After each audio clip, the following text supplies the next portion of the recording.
So I want to begin, you know who I am. I want to begin by introducing David Carrero, who is on the stage with me, and I'm so happy that he's joined me today.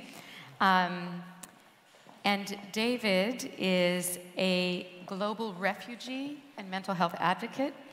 He's the founder of Burundian Youth for a Brighter Future. It's an organization that provides MHPSS for children, adolescents, and women living in emergency settings, often in refugee camps, in 7 countries. And I am really, David has been a panelist for us in other events as well, and so we are really so happy to have his expertise and what he brings to our dialogue. And so David, thank you for coming. And I'm also delighted to share with you that David has been awarded the 2020 World Dignity Project Award as Mental Health Champion for the lived experience category. So congratulations, David, for that. It's a great honor. Yeah. Yeah. And you're also part of the Lancet Commission on Global Mental Health and the My Mind, Our Humanity campaign. Yeah. So if you're impressed, which I am, there are youth advocates that are working around the world, and we have, some of us, as we go to these international meetings, we have this great privilege to meet them. And I've learned more from them than from anyone. So we included youth advocates in a recent process that we did leading up to this conference, where we looked at, I mentioned it earlier, we looked at the recommendations that came out of the Dutch Ministerial Mental Health Summit in 2019. These were specifically the stream for child and adolescents. And we wanted to find out from people, you know, where are we on this? Do these need updating? Are we making some progress? COVID-19 happened.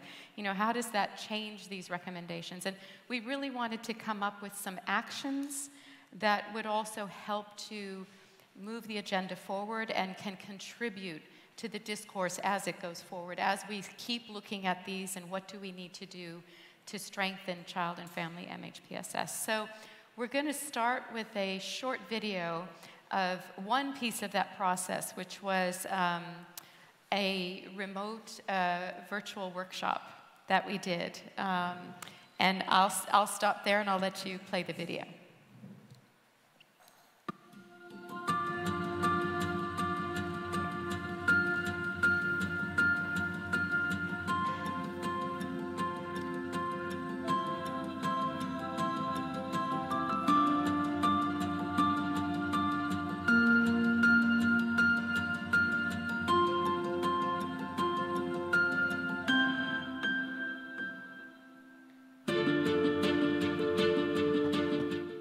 I love also and express my gratitude for giving the youth the equal segment of responsibility and accountability in shaping policies, programs, designs that can impact not just the lives of the youth, but also those who are affected by mental health. Have you seen some examples of what's gone well?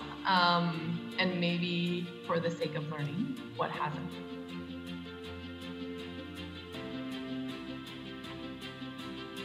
I'm really excited at the prospect of returning to new interest in community-based MHPSS and a much more rigorous and critical engagement on participation. But for me, authentic participation means speaking and being heard.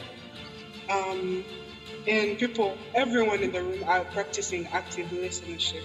Oh, look, young people, it's in your hands now. No, it's in all of our hands. The power is in the hands of all of us. This is a cross-cutting issue. You need to include it in everything you do. It's not easy, but it's definitely possible, and it's needed.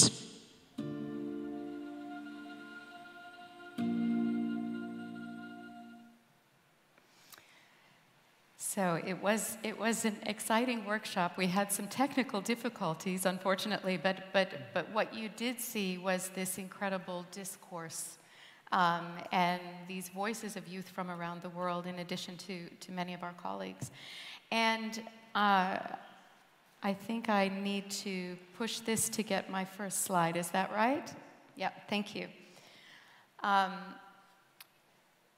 So there were 4 recommendations, right, that we were looking at. And you see those 4 at the top left, and then you see a 5th one at the bottom. Because this is the one that was added, and it was added by youth around their meaningful participation in these processes, authentic and meaningful participation. And we feel that this is important. So I'm going to go ahead and give you some snapshots of some of the actions that were recommended for each of these. The first is firmly rooting MHPSS within the social ecology of the child and strengthening capacity within family and community systems surrounding children and adolescents. You can, on your apps, you can see those recommendations, or the actions, I should say, in a brief report. So if you want to read those a little in more depth, you can find it there. The second was the importance of acting early and creating mentally healthy environments for children from the early years, but also looking at that childhood through youthhood, right, through adolescence. Ensuring a cross-sectoral approach that's mainstreamed and truly integrated with health protection education systems. The 4th, translating evidence into practice to optimize child and adolescent development in adverse circumstances. And within this, can we better understand factors that contribute to resilience and vulnerability in specific contexts? And of course, applying implementation science to improve quality care.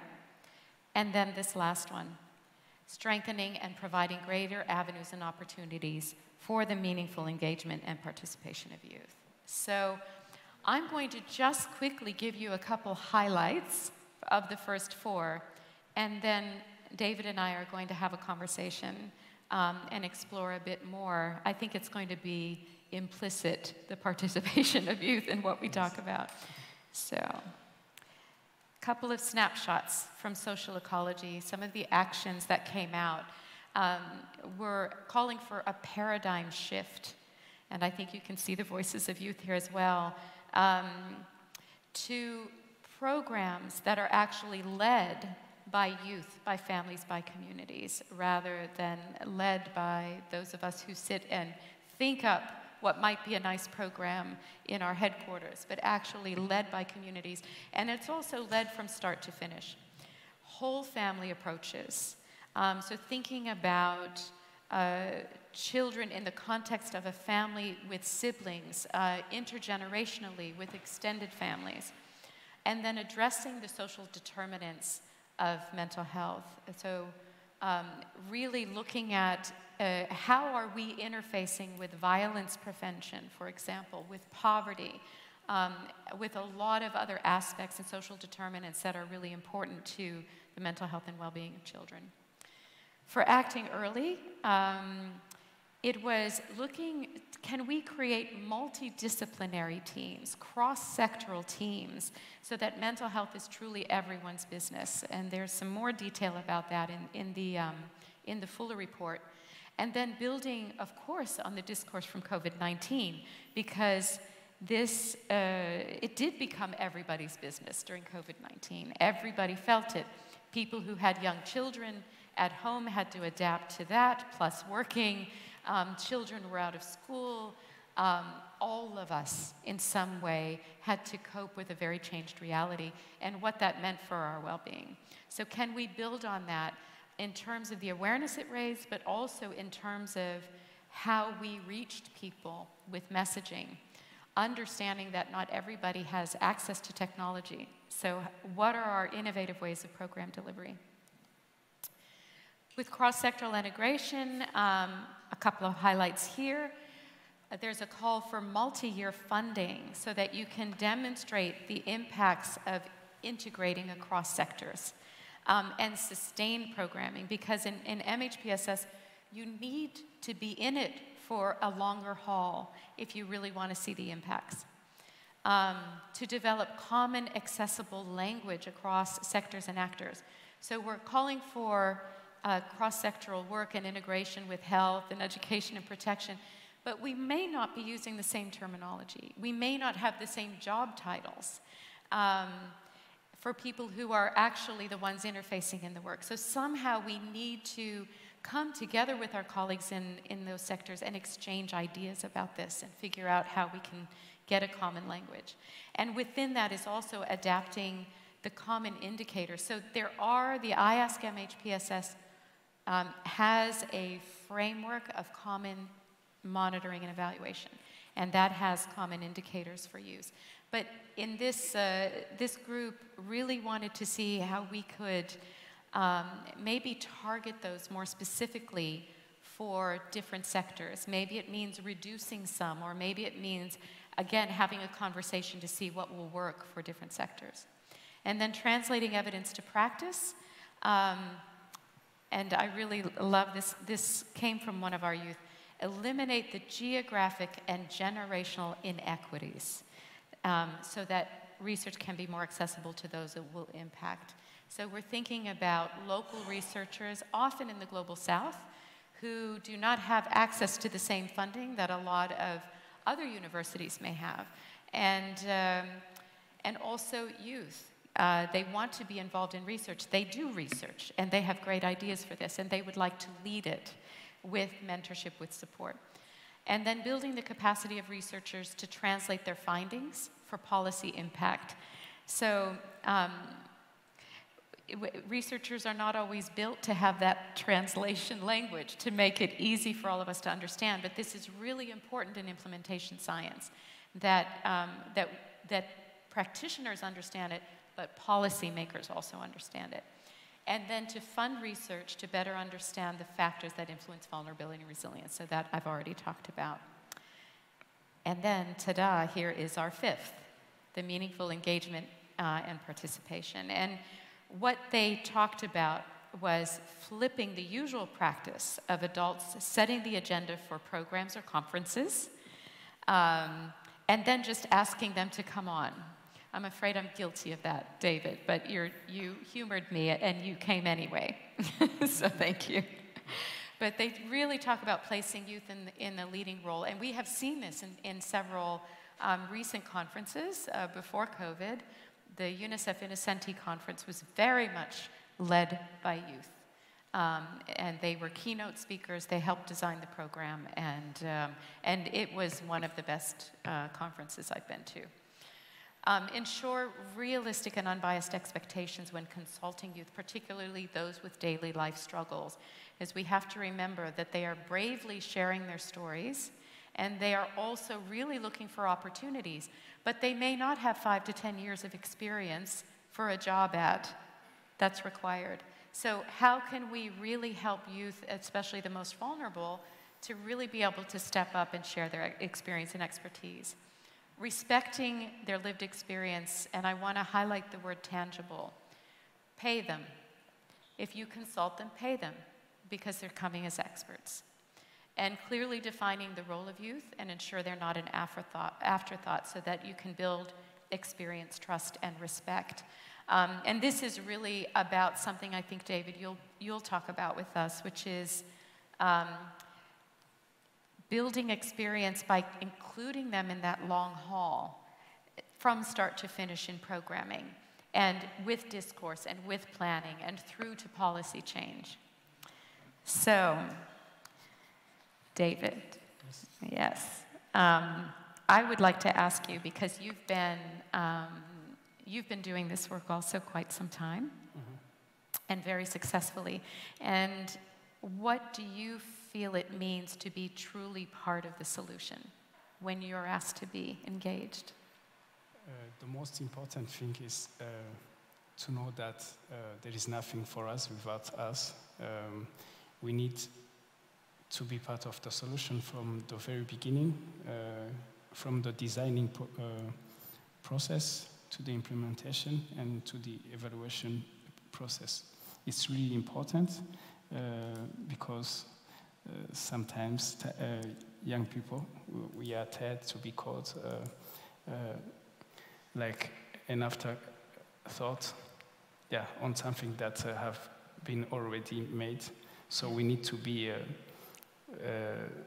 part of the solution, yeah, because it's something that is the solution that we affect our future. So we need to make sure we are making right solutions for us. Yeah. And in ways that one thing I heard from the youth who were joining us and the champions was they felt they really understand the struggles of children, and because they were children themselves very recently, but they also understood how to begin to educate adults in their community. And so as a resource, they felt really well placed. And did you feel that way also when you were developing your programs, that you had a specific expertise to bring there? Yeah, I can share like my own experience about that. When I was living in one asylum center, there were the increase of mental health issues, others committing suicide. Then I tried to contact the leader of the camp to see how we can prevent those kind of issues through mental health support, through some activities to entertain, so that many young people can avoid the harmful use of alcohol or feel like they are left behind. Then they didn't give any importance on that. And then I started with other young people. We started making those kind of activities. And it's after a while that the leaders of that center saw that it's making measurable impact. Some young people who were at risk of developing mental health issues on NCDs because of that harmful use of alcohol and drugs reduced. Then they finally support us. Yeah. But it took you pointing it out. Yeah. And you're speaking of the Asylum Center here in Denmark, where you were living at the time. And we do also want to congratulate you that you have been successful in your asylum. Thank you. We're very happy. And that's just since the last time we saw you as well. So yeah, it's great. But you were seeing this, and you said you reached out for help, and they didn't understand the issue. They weren't impressed. And when you started really developing these other activities, that's when they noticed and they saw the value. So you had to initiate it yourself. That's not easy for people who are also have their own lived experience to be able to do that. Yeah, it's not easy, but it's possible. When you are on an intersection of two roads, you either decide to take the right or the left one. So personally, I choose to live. I choose the brighter future instead of choosing being affected by mental health issues and feel like I'm left behind. So we are responsible of what is happening or what's gonna happen for us. That's why we really need to be included and make some good solutions. Yeah. The right solutions, yeah. That's it. When you say that, to feel left behind, that's something I hear you say quite a bit, that's the painful piece of this experience, is feeling left behind. Yeah, it's because there is this narrative on the refugee crisis. We really need to be called young people before being called refugees, because we are able to make something great if we are given equal opportunities. we can achieve what other young people without the refugee background can achieve. Yeah. Yeah. That's why I really like to come with that left behind, because there is a lot of misinformation, or there is that narrative that people should change. Yeah. You also have a law background. Yes. Yes. And so it's interesting for you from that perspective as well. When we were talking yesterday, you said, stop calling them child refugees, call them children. Yeah. And it's because you saw also there was inequity even in schooling, for example, that was offered to refugee children versus other children.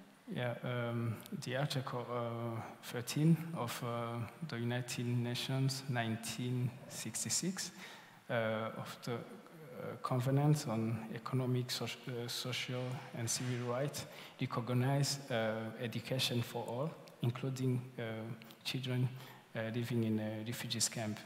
But in many countries, in emergency settings, refugees camp, some children are kept out of school. Where there is a kind of education, there is lack of a specialized education, for example. The same way in other children who doesn't have that refugee background beneficiate. So I really think that we need this international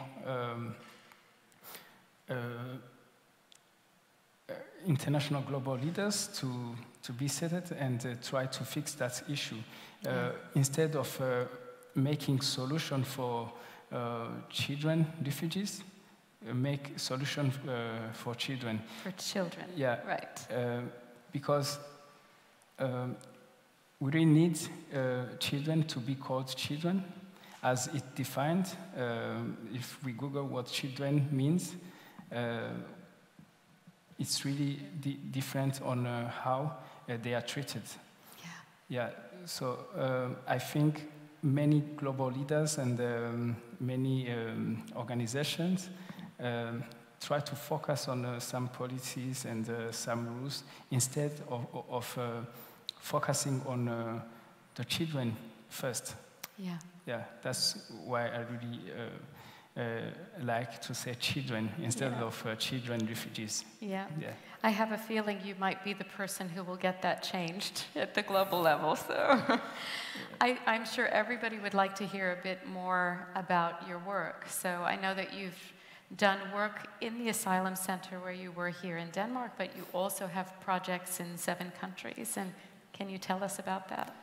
Yeah, here in Denmark, in asylum centers in Holstebro and in Ranum, I developed a preventive care, MHPSS preventive care, through some extracurricular activities, making some sports, some board games, also to a platform on friendship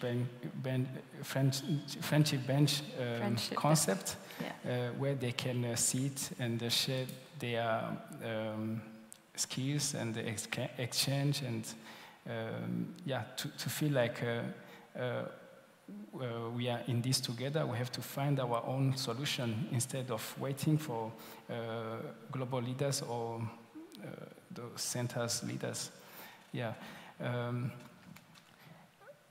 My organization, Burundian Youth for a Better Future, is now operating in 7 countries, mostly in refugees camp where there are Burundians, but the program also offers those kind of service to South Sudanese and Congolese.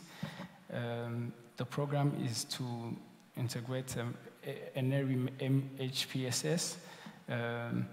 Also, we have some partnership with some radio in those countries, where they can be trained in journalism, communication skills, also to give them a platform where they can talk, sit together. It's something that helps them to recover from what they experienced, like trauma, also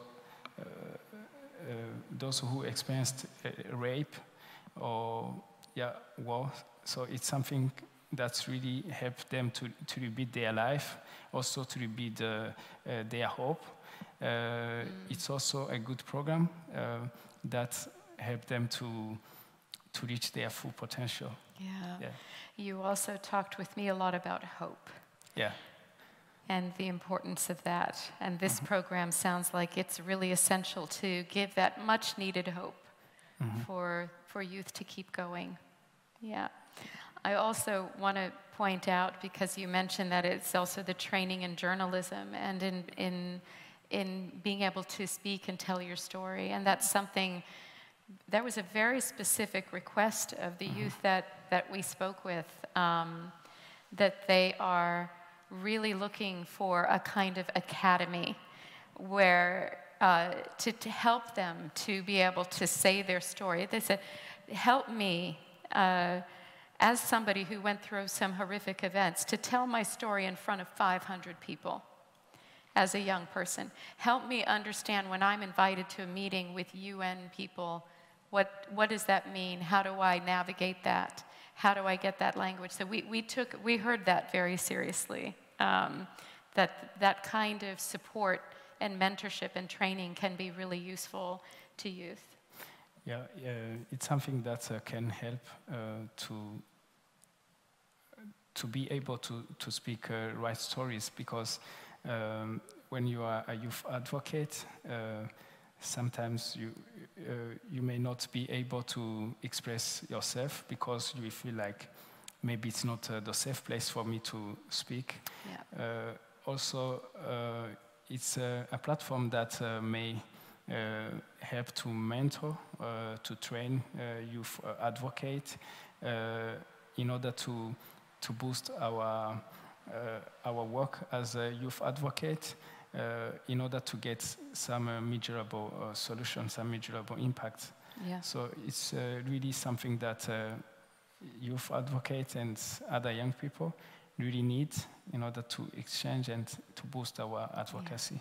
Yeah. Yeah. And it build up the next generation of youth, because you all are getting older now, right? Yes. We have to prepare next generations. Yeah, that's why we have to make sure we are giving the next generation something that will last forever. Yeah. So it's a long-term effects project. Yeah. Absolutely. I want to end with one last question to you. Yes. This award you received, okay. I would like to ask you, what did it mean to you to receive that? First of all, I was astonished because I didn't see it coming.